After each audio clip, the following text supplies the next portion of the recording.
When we picture samurai castles, we often imagine warriors, armor clashing, banners flying, walls echoing with battle cries.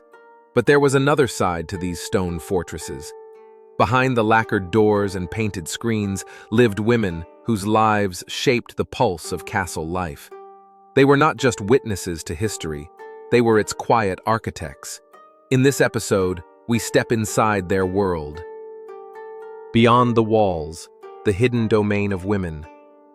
Castles like Himeji and Edo weren't just military strongholds. They housed entire communities, including hundreds of women, noble wives, concubines, governesses, attendants, and servants. At the center of this world was the Ōoku, the great interior of Edo Castle, a highly structured women's quarter with its own hierarchy, customs, and political weight. Life in the Ōoku wasn't easy. Status determined everything. A favored concubine might influence a shogun, while a lower-ranked maid could be dismissed for a single misstep. Senior officials like the Joro Otoshiyori governed the quarters, overseeing education, correspondence, and even marriage alliances. Far from idle, these women played crucial roles in the cultural and political machinery of the castle.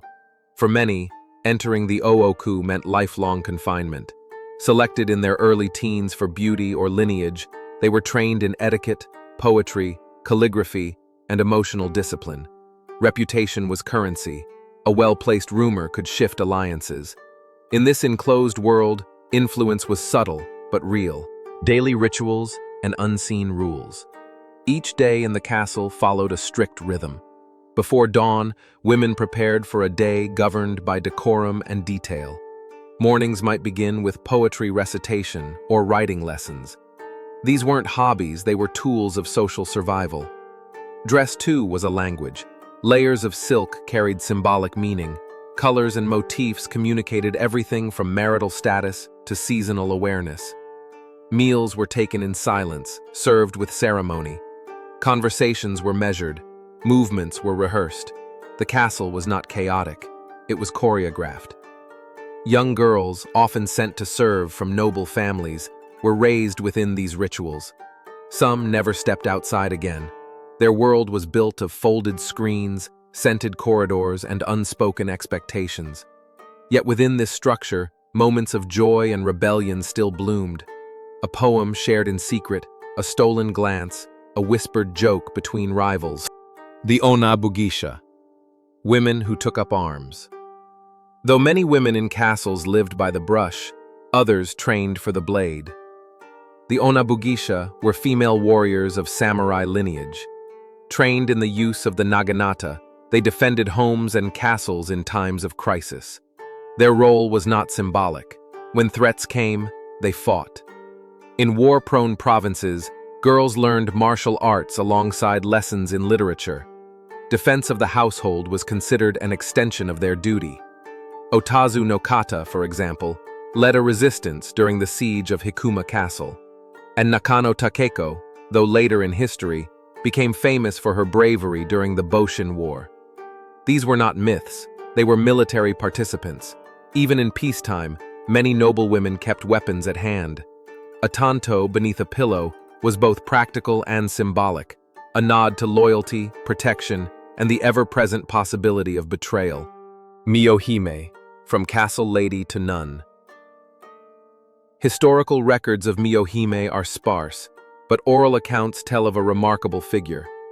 Born into the Tachibana clan, she became the lady of Kamafunatsu Castle.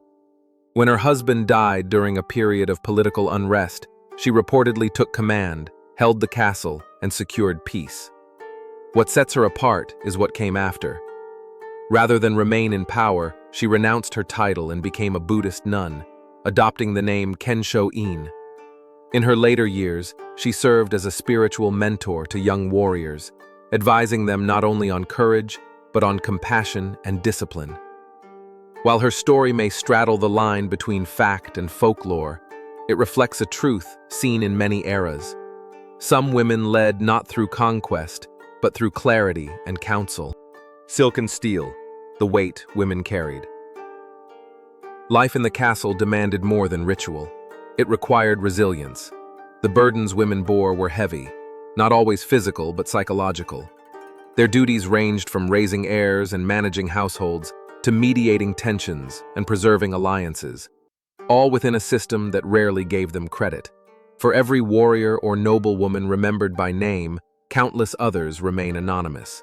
A concubine awaiting a lord's attention, a mother burying sons lost to war, a servant who never saw the sky beyond her courtyard. Yet these women upheld the fabric of castle life. They passed down knowledge, maintained traditions, and cultivated the arts. And in rare, quiet moments, they found space to remember themselves, not as roles, but as people. The castles of Japan still stand, weathered but proud. Their stones may be silent, but they remember. Inside those walls lived women who shaped dynasties, educated leaders, and endured with grace and intelligence. Their strength wasn't always loud, but it was lasting. If you found this story compelling, subscribe to Japan Rewind and let us know whose story you'd like to explore next. Until then, rewind slowly and listen closely.